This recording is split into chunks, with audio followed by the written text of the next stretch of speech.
mày xuống khai cho khó masuk mày xuống khai cho khó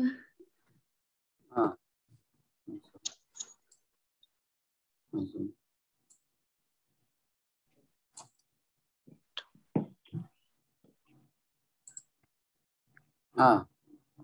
Macam ada nih lo, sengkam mana anwan contoh, hian mana, ane jam anwan, ane anwan contoh, anang ko ane anwan contoh nih, tu ane anwan. thứ Sengkam tu ane anwan, sengkam tu ane anwan. thứ Nang ke tu ane anwan, tu ane. chứ này là Có chơi cái xem mình. Tu ane anwan này lớn, tu ane anwan à. Bữa nay họ thì hiên cho này.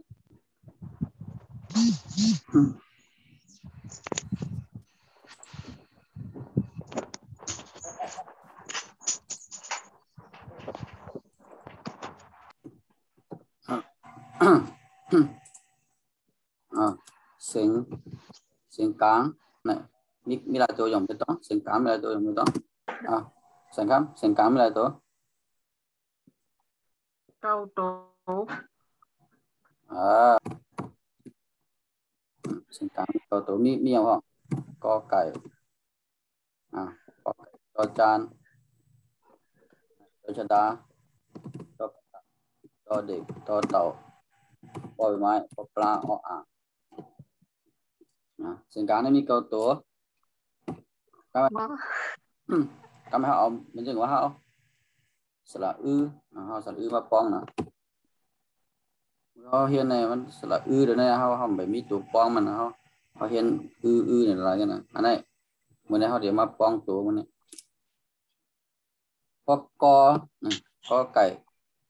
ก็ไก่สระอันนั้นแล้วก็บิ๊กอ่างอยู่ตรงนั้นนี่อันนั้นนี่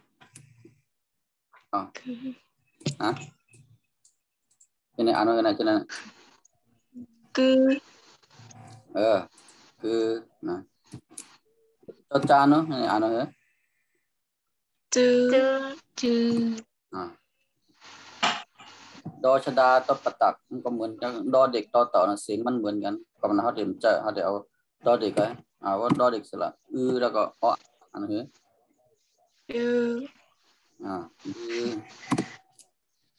ดอเต่าลูกกล้วยไม้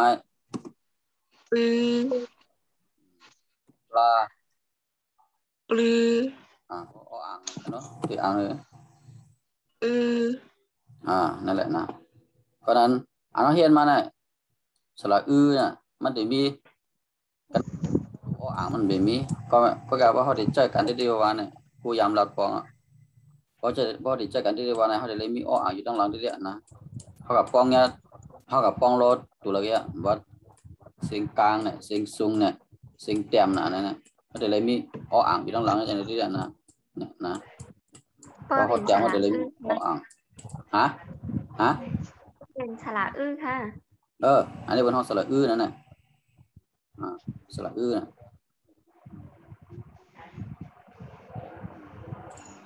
เบอร์เฮียนมาเนี่ยกันอะไรกันจ้าสระน่ะกันอะไรกันน่ะเบอร์เฮียนมาน่ะ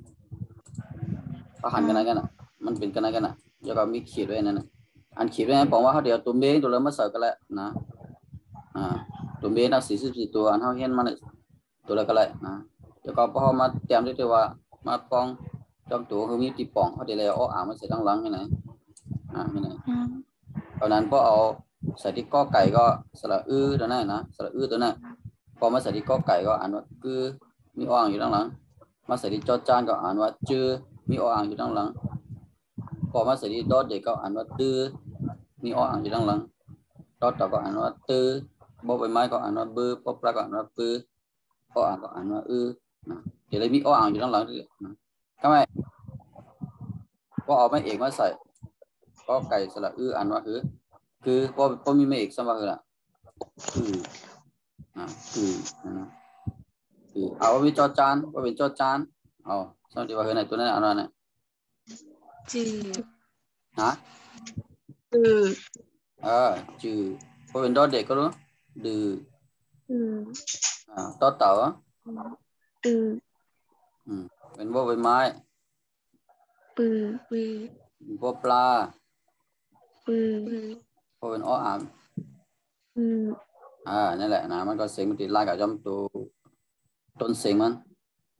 ก็ไก่สระอืออ้ออ่างก็เป็นไม่โทษอันนี้จะอ่านว่าไง กึ Sản khăm năng có dòng phòng cháy này dòng phòng cháy Bằng gieo. sản khăm dòng phòng cháy sản khăm bắt cho trang sẽ là cho có ảng mấy chỗ nào này Từ. có biển đó đẹp đó Từ. đó đẹp to tạo nên sinh tay con thì ọt mình cái nào không phải bị nó bốc chỉ con thì đó để có đư đó tạo có tư có bề máy ok Bự. Bự. có pla Bự. có ảng này là nóมันก็ติดลายกับจอมตัวไอ้ต้นเสียงมันเนี่ยนะเพราะเป็นเสียงกลางเนี่ยนะเพราะมันไม่มีไม่เอกไม่มีโทไม่มีตะวันเนี่ยมันจะเป็นเสียงจำนามหมดแล้วเนี่ยนะคือดือตือบือปือเนี่ยนามหมดแล้วเนี่ยเสียงกลางก็สระมาใส่เสียงจำนามหมดนะต้องไหมนะเสียงจำนามหมดเพราะไม่มีไม่เอกเพราะมีไม่เอกเข้ามาก็เป็นเสียงยักษ์นะพอมีไม่โทก็เป็นเสียงจำเตอร์พอมีไม่จัตวาเนี่ยจะเป็นเสียงเป่านะกับนั้นเขาเอาเนี่ยเป็นเปลืองมาเนี่ยเพราะเขากังแง่ต่างตีก็เขาต้องเนี่ยนะคือมีดังเหนืออ่างเช่นนั้นเนี่ยคืออ่านว่าเป็นก็ไก่ก็อ่านว่าคือเนี่ยก็เป็นต่างตัวก็เขาก็ต้องเนี่ยนะมันจะลายกับจอมเสียงมันตัวมีมันเป็นตัวกลางเนี่ยตัวสูงเนี่ยตัวแต้มเนี่ยเนี่ยก็จะลายกับจอมต้นเสียงมันเขาคือต้องอย่างนั้นนะเขาเอากับใจจอมตัดเสียงสูงนี่ได้ตัวไม่ต้อง11 tổ. เสียงสูงก็มี11ตัวนะขอไข่ขอชิงขอถุงขอพึ่งขอฝาอะไรมา6ตัวนะคอขวดอันนี้เป็นต้องสองสลาชอสาเสือขอหีบนับรู้อย่างประคบอย่างประเจ1อันนะ2 4 6 8 10แล้วเขาขวดในบนบ่ชุดใจกันนะเขาเอามา10ตัวกันที่ไหนแล้วนะเอามา10ตัวก็ไม่เพราะเอาสระนะเนี่ยเอาสระเนี่ยมาใส่ดิขอไข่ในอ่านว่าคือเนี่ยอ่านว่าเนี่ยคือนั่นก็ว่าคือเอาสังคำขอสระอ่านว่าเนี่ยคือเอาเลื่อนอ่านว่าคือนะเป็นคือนะมันชื่อคือนะก็ยังเพราะขอไข่นั่นเป็นเสียงสูงเสียงสูงนี่มันเป็นเสียงเป่าหมดแล้วนะขอไข่ชอชิงขอฐานขอถุงขอพึ่งขอฝาสอตาสอฤาษีสอเสือขอหีบเนี่ยจงอะไรตรงนี้มันก็เนี่ยเสียงผู้อ่านเนี่ยเป็นเสียงสูงหมดนะเสียงเป็นเสียงเป่าหมดนะขอชอทอขอฝอสอหอเนี่ยมันมีจำนานนะก็นั้นฉะนั้นเนี่ยเป็นเสียงเป่าหมดเพราะสระมาใส่มันก็ยังเสียงเป่ามันเก่านะก็เป็นยังไงนะสระใส่ที่ชอชิงอันนั้นมีอ้างอยู่ตั้งหลายอย่างไหมซื้อซื้อนั่นน่ะพอฐานในบนประสูติใจกันนี่ก็เหมือนกันตั้งขอห้องเต็มเลยสระใส่ที่ขอถุงอ่านว่าถืออ่านว่าถือทำไมมาใส่ที่ขอพึ่งเสียงอะไรก็ตัวนี้อ่านว่าไหนนั่งขออ่านด้วยอ่านด้วยผือนั่นแหละพอพึ่งสระอ่านว่าผือสังคำตัวนี้อ่านว่าฟอฟ้าเนี่ยอ่านว่าไหนฟอฟ้าเนี่ยสระนะผือเสียงมันได้อ่านเหมือนกันนะสองตัวนั้นนะมันเปนกันที่ว่าอันนี้เป็นฝืออันนี้เป็นผือกันนะแกมันเปนกันนั่นแกนี่ก็เหมือนกันนะสอสระสอฤาษีสอเสือก็อะไรตัวก็อะไรหมดแล้วเนี่ยอันนี้อ่านว่าไหนเลื่อนซื้อนั่นแหละซื้อนะซื้อนั่นคือตัวนี้อ่านว่าไหนนั่นคือคือนั่นแหละนะนั่นแหละต ต้องไหมนะสระนะสระนะสระตัวนี้นะสระเนี่ยพอเขาเอามาสติเสียงกลางเก้าตัวมันจะมีเสียงจำหน้าหมดนะว่าเขาไม่มีไม่เอกมีโดมิตรีมีจัตวาเข้ามานะสระพอเอามาใส่ที่เสียงสูง11ตัวจะเป็นเสียงเป่าหมดนะป้อมไม่มีไม่เอกมีโดมิตรีไม่ตีไม่จัตวาเข้ามานะต้องไหมนะก็ไม่ขอไข่สระนะพอมีไม่เอกเข้ามาจะอ่านว่าไงนะขอไข่สระอ่านว่าคือพอมีไม่เอกเข้ามาอ่านว่า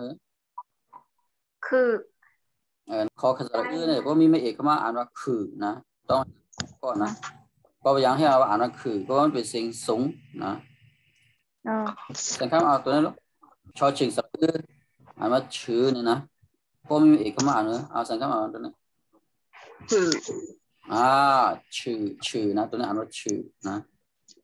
เอาทอทุงสระอ่านว่าถือพอมีไม่เอกเข้ามาอ่านว่านั่งก่อนั่งก่อมันยาวนะเอาพอพึ่งสระผือเพราะไม่มีเอกเข้ามาอ่านว่าผือนั่นแหละนะมันหยาบนะซอเสือสระไม่มีเอกเข้ามาลูกเอานั่นแหละเอาสังคมตัวนี้วันน่ะพอหีบสระคือไม่มีเอกเข้ามาอันนั้นน่ะนั่นแหละนะเพราะอะไรตัวนี่นะตัวตั้งสุดน่ะคือเนี่ยตัวอันเจ้าในก็เขาเป็นอะไรก็ว่ามันได้อ่านมันเหมือนกันนะแน่มันก็เป็นกลางเก้าตัวนะว่าไม่มีเอกเข้ามาก็เป็นเสียงยากก็ไม่เสียงสูงก็เหมือนกันนะเสียงสูงก็ไม่มีเอกเข้ามาก็เป็นเสียงยากเหมือนกันแล้วก็ไม่โทรเข้ามาลูกขอไข่สระอ่านว่าคือว่าไม่โทรเข้ามาอ่านว่าเนี่ยนั่งสังคมนั่นแหละคือนั่นก็ชอชิงสระอ่านว่าชื่อว่าไม่โทรเข้ามาอ่านว่านั่นแหละทอสระอ่านว่าถือว่าไม่โทรเข้ามาอ่านว่าเนี่ยนั่งเหมือนนั่งเคิร์ดตัวนั้นนั่นน่ะขอพึ่งสระนะคือไม่โทรเข้ามาเลยพื้นั่นนะพื้นั่นนะหอหีบสระไม่โทรเข้ามาหรอฮังลาคุหอหีบหอหีบสระอ่านว่าคือไม่โทรเข้ามาหรออ่านว่าหอหีบสระไม่โทรเข้ามาก็อ่านว่านี่นะนี่เสียงกลางเสียงสูงนี่บ่มีไอ้ต้นเสียงเข้ามาในละอ่านเหมือนกันนะก็ไก่สระอ่านว่าไม่เอกก็คือไม่โทรก็อันนี้เสียงสูงก็มันนะขอสระอ่านว่าไม่เอกก็คือไม่โทรก็เนี่ยเสียงเหมือนกันเรียนะพอมีไม่โทรไม่เอกเข้ามาในเสียงก็กลายว่าไม่มีไม่อย่างเข้ามาในเสียงมันเด็กปึงกันนะก็เลยมาเสียงแต้มต่ำนะไทยห้องต่ำนะแต้มในไทยกับห้องต่ำนะเสียงต่ำมีอะไรต้องจะมีอะไรตัวเท่าสี่ตัวเสียงต่ำเสียงแต้มมี24ตัวนะเสียงเนี่ยนะคำไทยมันจะเสียงนะเสียงเนี่ยเสียงในคำไทยของเสียงนะแต้มในของต่ำนะเสียงต่ำมี24ตัวนะมีอย่างฟังมีอย่างฟังไม่ต้องตัวตั้งสุดคอควายอย่างแทงงองูอย่างแทงชอช้างซอโซ่อย่างแทงอันเอามาในกันนั่นกันเอามาเป็นเปิงมันนะแล้วก็พอกันญาติที่มันจีอันเอามาจะไหนก็คือต้องเอาว่าเปิงมันที่ไหนก็พอกับอ่านก็คือมันอ่านไล่อ่านกันเหมือนกันก็คือต้องจะนั่นนะก็ควายเอาคือเข้ามาใส่เอานั่งสังคมตัวนี้อ่านว่าเนี่ยก็ควายสระเข้ามาใส่นั่นแหละนั่นแหละนะเที่ยงเลยอ่านว่าคือล่ะต้องเสียงเลยคอควายเนี่ยผู้อ่านว่าคอควายเนี่ยเสียงจำได้ต้อง2 คำนะคอก็จำนะควายก็เนี่ยคอควายเนี่ยก็นั้นพอเขามาป้องตัวจะไหนก็เสียงจำนะต้องเวลาเสียงแจ่มตั้งหมดเนี่ยนะเป็นเสียงจำนำหมดเพราะมันไม่มีอ่างไม่มีหอหีบอยู่ด้านหลังนะอ่านว่าคือนี่นะก็กอไก่เนี่ยอ่านว่านะก็ขอไข่อ่านว่าก็ข้อควายอ่านว่านะเสียงกลางทั้งเสียงแจ่มเสียงมันดิ่งเหมือนกันนะเพราะมีต้นเสียงมันเข้ามาไม่เอกไม่โทไม่ตรีไม่จัตวาเข้ามาเนี่ยเสียงอ่านกันนะเสียงกลางทั้งเสียงแจ่มนี่ต้องไว้นะ พอมีไม่เอกไม่โทไม่ตีไม่จัตวาเข้ามาเนี่ยสิ่งที่เปิงนั่นแหละนะงองูสระอ้ออ่างอ่านว่างื้อเนี่ยนะแค่อะไรอ่านว่างื้อน่ะเป็นสิ่งจำหน้าเพราะว่ามันเป็นเสียงแจ่มมันเป็นสิ่งจำหน้าพอคอควายก็คือพององูก็งือชอช้างสระอ่านว่าชื่อเนี่ยนะทุกข้อนะชื่อเนี่ยนะเปิงกันนะชอช้างซอโซ่มันเปิงกันมันเปิงกันที่เสียงไงและอ่านเหมือนกันนะอ่านสระอ้าวสังครับตัวนี้อ่านว่าเนี่ยเราทานสระอ่านว่าเนี่ย thư คือเพราะอะไรทดทานตัวนี้ทอดทงตัวนี้ก็แล้วว่ามันเหมือนกันจริงอันนึงนะอันนั้นก็อันนั้นน่ะนอนหนูสระอ้ออันนั้น nư อันนั้นคือว่าน่ะพอพานสระอันนั้น พือ อันนั้นเหลืออันนั้นน่ะพอมาสระมือ มือเอานั่นคือเอาตัวนี้ทั้งกำลังเรื่องอันนั้นย่อยักษ์สระอันนั้น ยือ สังคำตัวไหนบ้าง lư รื่นนะเอานั่งเหลือตัวไหนเอานั่นลอลิงสระนั่นน่ะ รือ cóเป็นสระนั่นน่ะ vư คำรอตัวนี้อันนั้นน่ะพอเอาฮูกสระอันนั้นน่ะ ฮือค่ะ นั่นแหละนะเสียงกลางนั่นนะเสียงกลางก็ตัว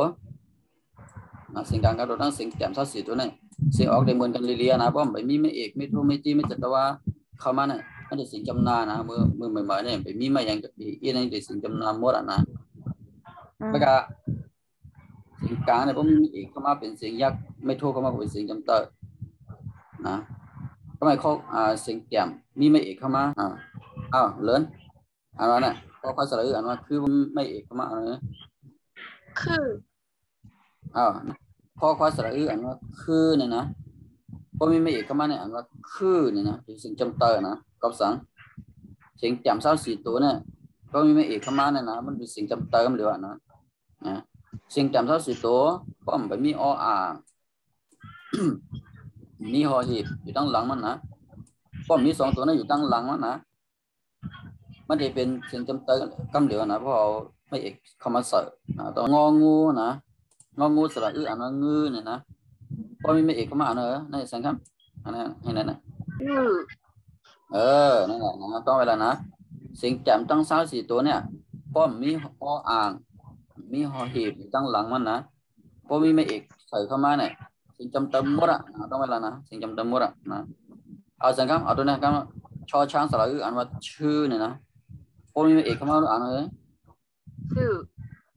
ชื่อนะคำไต้ก็จื้อนั่นนะชื่อนั่นนะ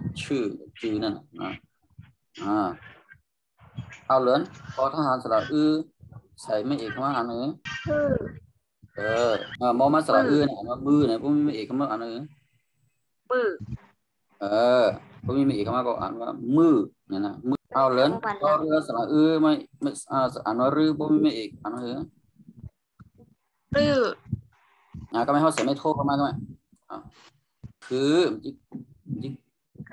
นักก่อไปแล้วคือ khứ นั่นแหละต้องไว้ละนะซอโซ่สระอ่านว่าซื้อนะพวกมีไม่เอกพวกมีไม่โทษเข้ามาเนี่ยอ่านว่าเนี่ยนั่นแหละมันก็เขาซื้อโคซื้อของซื้ออย่างซื้อตั้งกินตั้งยำเนี่ยซื้อเนี่ยตัวนี้นะต้องนะซอโซ่สระจะก็เสียไม่โทษเนี่ยอ่านว่าซื้อเนี่ยนะต้องก็ซื้อเนี่ยนะทอทหารสระเสียไม่โทษมาเหลือนอ่านว่านะ ถือ นั่นแหละพอมาสระมือนะพอไม่โทษคำมาอ่านเลย bự นั่นแหละมอมาสระอันว่ามือพอไม่โทษคำมาก็มือนะเอานั่งเหลือย่อยักษ์สระอันว่ายื้อพอไม่โทษคำมาอ่านเลย ยื้อ นั่นแหละยื้อนะเอานั่นคือรอเรือสระพอไม่โทษคำมาอ่านเลย หรือ หรือนะเอาก็รอลิงสระพอไม่โทษคำมาอ่านเลย lư นั่นแหละเหมือนกันนะข้อควายก็คือซอโซ่ก็ซื้อทอทหารก็ถือมอม้าก็มือรอเรือก็รือลอลิงก็ลือ